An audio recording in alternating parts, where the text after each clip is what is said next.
E aí, pessoal, tudo bem? Hoje a gente tem mais uma entrevista aqui no Apoio BCC. Hoje a gente vai estar entrevistando o Pedro Paulo, um ex-aluno do BCC. Então, bem-vindo, Pedro, tudo bem? Pode se apresentar um pouquinho para a gente? Olá, pessoal. Prazer estar participando dessa entrevista. É, Sou Pedro Paulo, é, pronomes ele, dele. E eu sou ex-aluno do BCC, me formei em 2013. Entrei na graduação através de transferência externa em 2011. E tenho bastante carinho pelo curso. Eu participei de projetos como o Apoio BCC, né, e dentro do apoio eu trabalhei na reformulação da grade do BCC, pesquisa de egressos, desenvolvendo uma TRUSP, e hoje em dia eu tento ainda manter um pouco de contato com a graduação, é, da melhor forma possível. Bacana. Na Uhum. época que você era do BCC, você chegou a participar do Apoio BCC, sendo RC ou algo do tipo? Então, eu nunca fui RC ou RD, apesar de eu conversar de vez em quando com os RCs. É, o meu trabalho no apoio ao BCC foi uma forma, mais ou menos, de RC.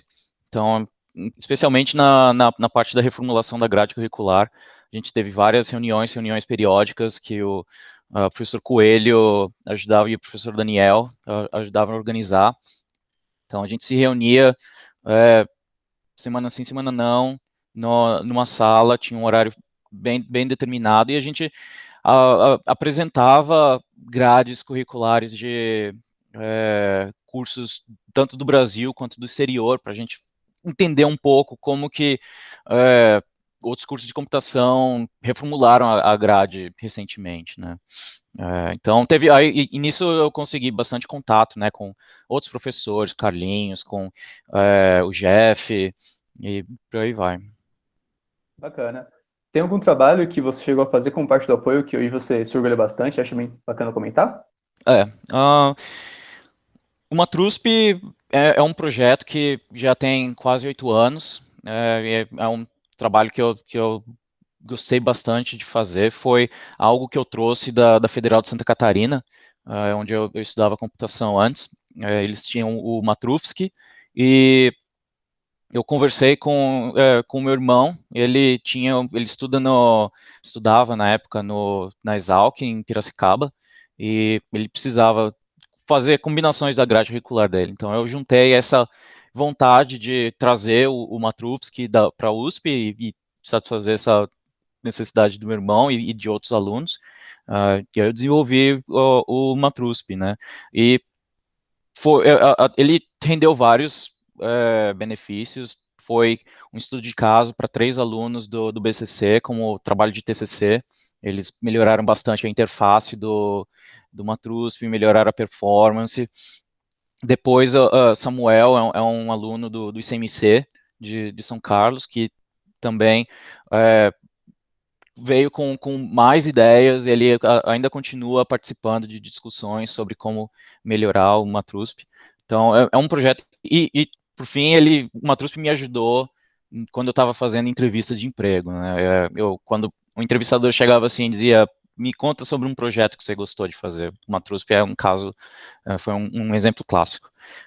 Fora isso, a reformulação da grade do BCC é algo que eu me orgulho bastante. Foi um trabalho árduo, né, para convencer todo mundo, tentar criar um pouco mais de consenso, né, para até a gente estabelecer essa ideia de trilhas, que estabelecer que um aluno de graduação é maduro o suficiente para escolher um leque grande de disciplinas optativas, né? Então, quando eu fazia graduação no currículo antigo, a gente tinha umas 6 disciplinas optativas. Isso cresceu muito no currículo novo, né?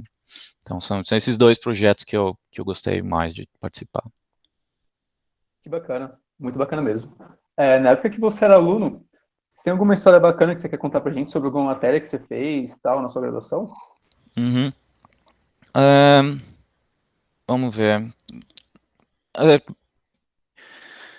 uma coisa que, um exemplo meio talvez simples, mas que foi interessante, é quando eu me transferi da Federal de Santa Catarina para a USP, uma das primeiras, a primeira disciplina de computação que eu fiz foi ED com Carlinhos. E ainda bem que eu fiz ED com Carlinhos, porque foi interessante de ver como tinha mais oportunidade de aprender mais a respeito de estruturas de dados e técnicas para desenvolver software de maneira eficiente. Por exemplo, quando eu aprendi como implementar uma fila usando um array, antes eu não conseguia implementar de uma maneira que fosse, né, O de 1 para inserir novos elementos. E agora, nas primeiras aulas do Carlinhos, ele mostrou, não, tem esse jeito aqui e tal, você consegue fazer mais rápido. Então, me abriu bastante os olhos. E na medida que você vai progredindo no curso, né, então tem disciplinas que, no momento, podem parecer completamente fora de lugar. Então, no meu caso, programação linear, que era uma obrigatória do curso. Eu fiz programação linear e foi uma matéria penosa, mas, curiosamente, quando eu comecei a trabalhar na Microsoft, eu precisei usar programação linear, que é uma coisa bem pouco esperada, assim, na carreira. Mas o time que eu trabalho, a gente depende fortemente de programação inteira, no caso, que é uma evolução, né? Se você sabe programação linear, você consegue transportar vários dos conceitos para a programação inteira e resolver problemas que, né, gente paga bastante dinheiro para conseguir resolver. Bacana, muito bacana. Aí, na época que você fez, era só estrutura de dados, só estrutura de dados ou tinha um e dois já? Era, na época era a trilha, na trilha, a sequência de disciplinas é Max 110, né, Introdução à Programação, e depois Max 122, Princípios de Desenvolvimento de Algoritmos, e depois, no terceiro trimestre, terceiro semestre, Estrutura de Dados. Né. Eu imagino que 122, né, e Estrutura de Dados mudaram um pouquinho de cara e virou ED1 e ED2 agora. Isso. Bacana. Tem algum perrengue que você lembra da graduação assim, em algum momento que você passou um aperto ou algo do tipo? Ah, quando eu fiz Álgebra 2, que era outra obrigatória do curso, várias vezes eu chegava assim ó, no meio da aula e simplesmente eu perdia completamente a noção do que o professor estava escrevendo. Eu correndo para copiar para o meu caderno os teoremas, né, princípios de Galois, e os grupos e os anéis é, foi assim causa um pouco de medo, né? Você chegar no ponto que você não está entendendo absolutamente nada que está no quadro, depois ter que correr atrás para estudar. Mas graças a muita colaboração entre os alunos, né? Muito estudo nas mesas azuis do bloco B e sentar e ler os livros, né? E fazer exercício, conseguir passar da matéria. Bacana. Tem algum trabalho que você fez durante a sua graduação que você se orgulha bastante, além das coisas que você fez como Uhum. parte do apoio e tudo mais? É, o que eu me orgulho bastante da graduação é que eu acho que eu consegui ter um leque bem amplo, né, no que eu participei do curso, né. Então, é, não só eu fiz apoio, mas eu também tirei tempo para ir no BIF, que faz parte da experiência de um aluno de universidade. É, criei bons amigos e tal. Então, assim, talvez eu não tenha um projeto físico e tal para mostrar, mas eu acho que né, conseguir separar um pouco de tempo para todas as atividades da graduação foi algo que me foi bastante benéfico. Bacana. É aproveitar toda a universidade, né? Tudo que ela Uhum, oferece, não só as exatamente. aulas, coisas. Bandejão, inclusive. Bacana. Na época que você fez, né, não tinha muito bem a divisão das trilhas ainda, foi algo que você ajudou a implementar e tudo mais, mas eu Uhum. acredito que já tinha meio que uma espécie de áreas e tudo mais pelo instituto. Na época da sua graduação, qual era a área assim que você mais gostava, que você mais mostrava interesse quando fazia alguma matéria? Sim. Eu sempre fui um cara de sistemas, né? Sistemas de computação, então é, fiz LabXP, fiz programação em redes. é, Isso é a área que, inclusive, eu estudo agora, né? Que é o que eu trabalho e estou me aperfeiçoando. Então, assim, eu me alinho mais nessa área, é, mas eu tenho ciência que, né, o BCC ele tem uma, né, o viés teórico dele é bem forte e é um dos e justamente por causa disso é uma das áreas que é, vale a pena, né, os alunos fazerem um esforço para participarem e aprenderem, né? Então, é, o, é, por exemplo, desafios de programação foi uma matéria super legal que, né, me preparou bastante para o mercado para as entrevistas técnicas que você tem que fazer para entrar numa empresa grande e tal. É, né, que foi com a Cris, valeu bastante. É, se eu voltasse no tempo, provavelmente eu ainda faria coisas como, né, otimização combinatória, foi uma matéria que eu não fiz, mas que eu gostaria de ter feito. Então, assim, programação em grafos foi ótimo também de ter feito. Então, assim, saiba como, obviamente, procure, né, fazer o que você gosta e, né, eu gosto bastante de sistemas distribuídos e tal, então, procurar disciplinas e material a respeito, mas também tente um pouco fazer bom uso das áreas que são fortes no PCC. Bacana. Você chegou a participar de algum grupo de extensão, fazer algum trabalho legal com o grupo? Não exatamente, né? O apoio foi a. Eu fiz 2 anos de apoio, né?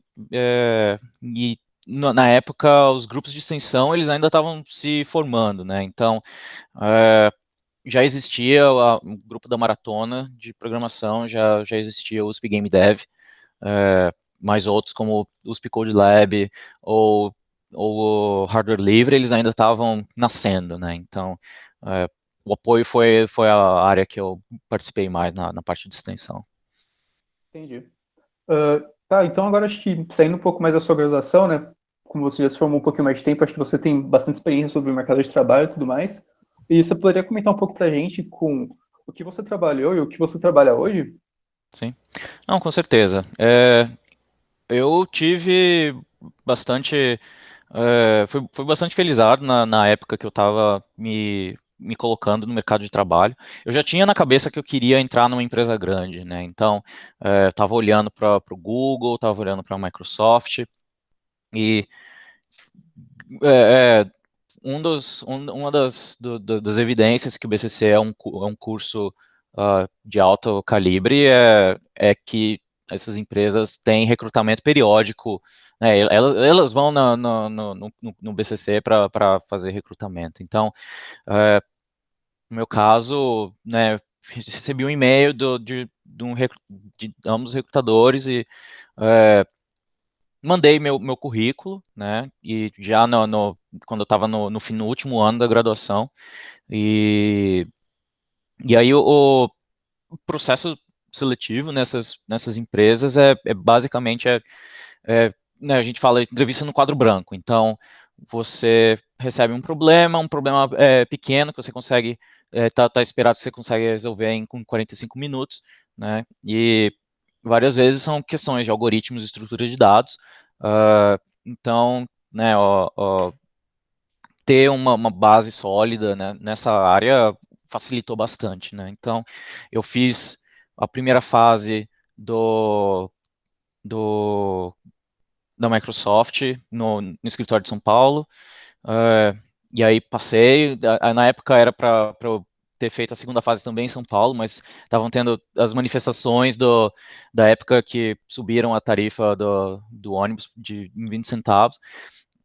Então, cancelaram tudo, eu acabei, me mandaram para o Chile para fazer entrevista, fiz a bateria de entrevistas e consegui uma vaga de trabalho na Microsoft para trabalhar aqui nos Estados Unidos. Enquanto isso, tentei também o Google, eu até cheguei aí para Belo Horizonte, fiz a bateria de entrevistas, mas acabou que eu não consegui uma vaga lá. Então, passei na Microsoft e aí, por causa de visto, né, visto para os Estados Unidos de trabalho é bem complicado de conseguir. Então, eu acabei tendo uns 8 meses que eu estava esperando que eu já tinha terminado a graduação e eu estava esperando o visto chegar, se chegasse. Então, por esses 8 meses, eu trabalhei numa empresa chamada Opus Software, que vários ex-alunos do BCC trabalham ou trabalharam na área de software empresarial, né? Que é uma coisa que eu particularmente gosto, uma coisa que eu percebi que eu sou bom é de fazer as pessoas serem mais eficientes, né? Então, no meu caso, no trabalho do Ops Software, eu já comecei a mexer bastante com cloud computing, fazendo backup de VMs e tal. Então, foi uma primeira introdução. E aí, na Microsoft, eu trabalho na área num produto que não é muito famoso no Brasil, chamado Microsoft Dynamics. É uma linha de software empresarial para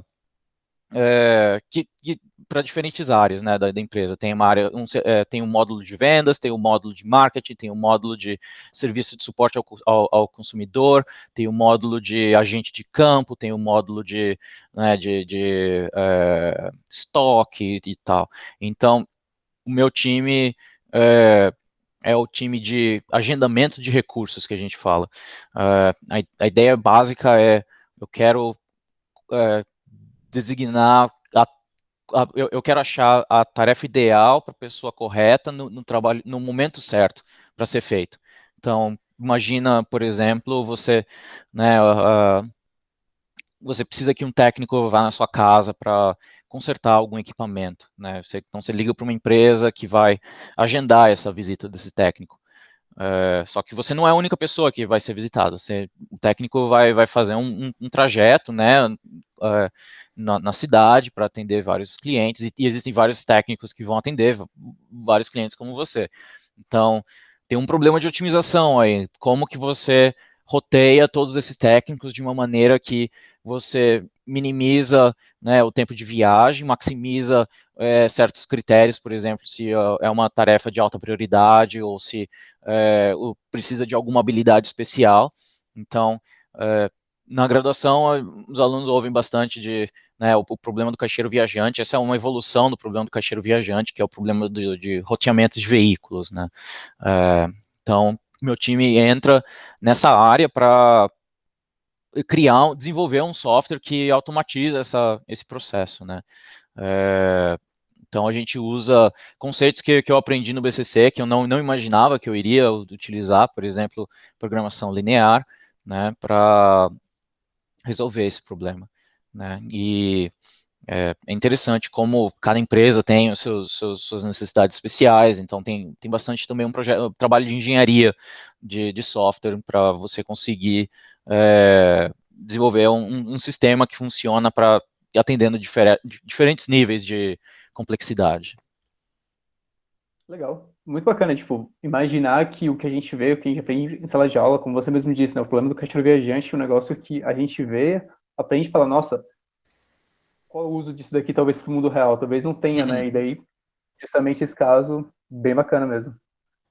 E qual é a sua visão que você tem do mercado de trabalho hoje para quem está saindo do BCC agora, dos recém-formados? uhum.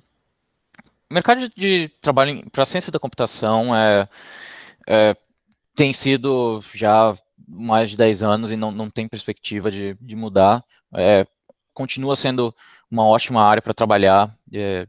A demanda, se você olha a demanda de engenharia de software versus a quantidade de alunos que se graduam todo ano, não dá para comparar, né? Então, alunos têm bastante oportunidade, né, para trabalhar, especialmente no Brasil, em São Paulo, né, na Grande Julieta tem várias empresas que trabalham nessa área e então, assim, os alunos têm oportunidade, né, para escolher qual área que querem focar, né? Então, pode ser desenvolvimento de jogos, pode ser software empresarial, pode ser na área de eh, aqui nos Estados Unidos, né? Na Microsoft a gente tem, né, Windows, desenvolvimento de sistemas operacionais, tem parte de automação de sistemas. Então, é uma questão de achar, né, o que interessa mais do que ter que se preocupar se vai achar uma vaga, né? A vaga muito provavelmente vai existir, é uma questão só de você se preparar e mostrar que você é capacitado, né, para trabalhar na área. Entendi. Legal. Então, para finalizar aqui, tem mais alguma mensagem que você queria dizer ou algo assim? Se tiver ou não tiver também, só para finalizar, um conselho seu para quem está na graduação ainda. Uhum. É, com certeza. Assim, conselhos que eu posso dar alguns que eu lembro. Um deles é um aluno de graduação tem que estar preparado para entender que o ambiente da área de tecnologia muda constantemente. Então, você tem que estar já ciente que você vai precisar se renovar de tempos em tempos, né? Então, eu, por exemplo, agora decidi que eu quero me especializar na área de machine learning e inteligência artificial. Então, vai da sua própria vontade, né, do seu próprio é, sua tenacidade de procurar aprender coisas novas, né? Então, e do jeito que você vai querer fazer vai depender do seu gosto, né? Então, tem gente que prefere participar de projeto open source, tem gente que prefere fazer um curso, tem gente que prefere ter um projeto paralelo, pessoal. Não importa muito como, mas o fato é que você tem que continuar se renovando. É, além disso, né, BCC e área de computação, né, tecnologia, você tem que aprender a balancear tanto a teoria quanto a prática, né? Então, a prática vem como uma forma para você entender melhor os conceitos da teoria e conseguir extrair um resultado, né, da teoria. Então, mas, de novo, você precisa muitas vezes ter uma base sólida depois antes de você conseguir fazer a parte prática, né? Então, conseguir balancear as duas partes é muito importante.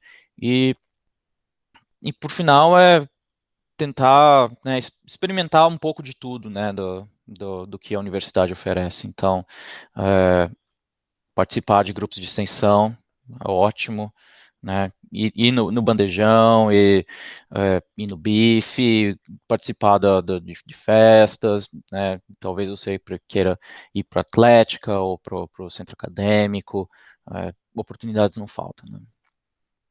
Legal, muito legal. Então, obrigado, Paulo. Obrigado pela entrevista aí. Foi um prazer conversar com você. O prazer foi E, meu,